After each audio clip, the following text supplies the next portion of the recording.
അരുണാചലിലെ മലയാളികളുടെ മരണത്തിലെ ദുരൂഹതയും അതുമായി ബന്ധപ്പെട്ട പുറത്തു വരുന്ന വിവരങ്ങൾ മലയാളികളെ പോലും അഭ്യസ്തവിദ്യരായ ആൾക്കാരെ പോലും ഇരുത്തി ചിന്തിപ്പിക്കുന്നതാണ്. കാരണം ഈ പുതിയ കാലത്ത് ഇങ്ങനെയുള്ള ചിന്തകളും ഇങ്ങനെയുള്ള പ്രവൃത്തികളും ഉണ്ടോ എന്ന് തന്നെയാണ് നമ്മൾ സംശയിച്ചു പോകുന്നത്. കാരണം അത്യന്തം ദുരൂഹതയുള്ള അത്യന്തം അവിശ്വസനീയമായ കാര്യങ്ങളാണല്ലോ പുറത്തു വന്നുകൊണ്ടിരിക്കുന്നത്. പ്രത്യേകിച്ച് ഈ അന്യഗ്രഹ വിശ്വാസം പോലുള്ളത്. അതുമായി ബന്ധപ്പെട്ട് എന്തൊക്കെ തെളിവുകളാണ് ഇപ്പോൾ അന്വേഷണ സംഘത്തിന് ലഭിച്ചു കഴിഞ്ഞത്? അന്വേഷണവും ഈ തരത്തിലാണ്.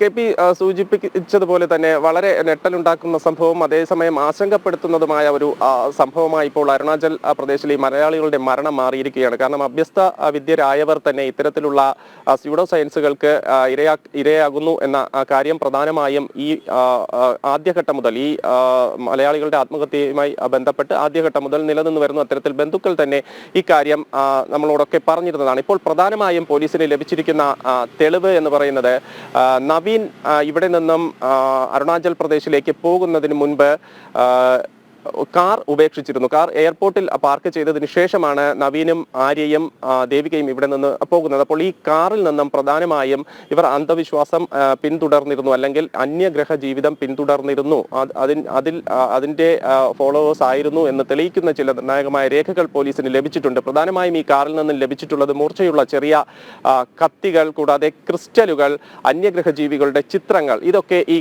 കാറിൽ നിന്നും ലഭിച്ചിട്ടുണ്ട്. ഇത് പോലീസ് പ്രധാനമായും പരിശോധിക്കുന്നുണ്ട്. കാരണം നവീനാണ് ഈ രണ്ടുപേരെയും, ദേവികയെയും ആര്യയെയും ഇതിലേക്ക് സ്വാധീനിച്ചത് എന്ന കാര്യം ആദ്യഘട്ടം മുതൽ തന്നെ പോലീസിന് സംശയമുണ്ടായിരുന്നു. ആ ഒരു നിഗമനത്തിൽ തന്നെയാണ് പോലീസിന്റെ അന്വേഷണം മുന്നോട്ട് നീങ്ങിയിരുന്നതും. അപ്പോൾ നവീന്റെ കാറിൽ നിന്നും ഇത്തരത്തിൽ മൂർച്ചയുള്ള ആയുധങ്ങളും ചിത്രങ്ങളും ക്രിസ്റ്റലുകളും ഒക്കെ ലഭിച്ച സാഹചര്യത്തിൽ ഇവർ അരുണാചൽ പ്രദേശിൽ പോയില്ല എങ്കിൽ കൂടി ഇവിടെ ഇത്തരത്തിൽ ആത്മഹത്യ ചെയ്യാനോ അല്ലെങ്കിൽ ഏതെങ്കിലും തരത്തിലുള്ള പദ്ധതികളോ ഒക്കെ നടത്താൻ ഉദ്ദേശിച്ചിരുന്നു എന്ന കാര്യം പ്രധാനമായും പോലീസ് സംശയിക്കുന്നുണ്ട്.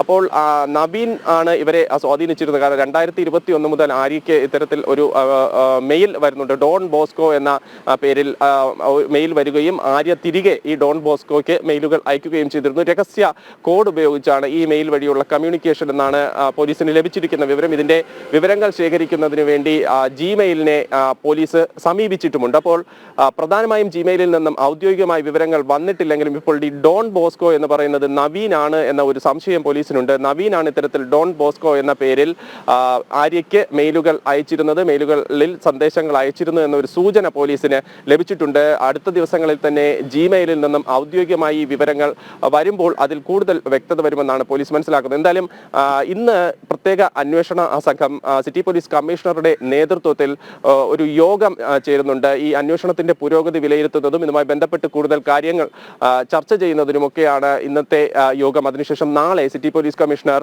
ഈ വിഷയത്തിൽ മാധ്യമങ്ങളെ കാണുമെന്നാണ് അറിയിച്ചിട്ടുള്ളത്. ചന്ദ്രശേഖരാണ് തിരുവനന്തപുരത്ത് നിന്ന് വിശദാംശങ്ങൾ നൽകിയത്.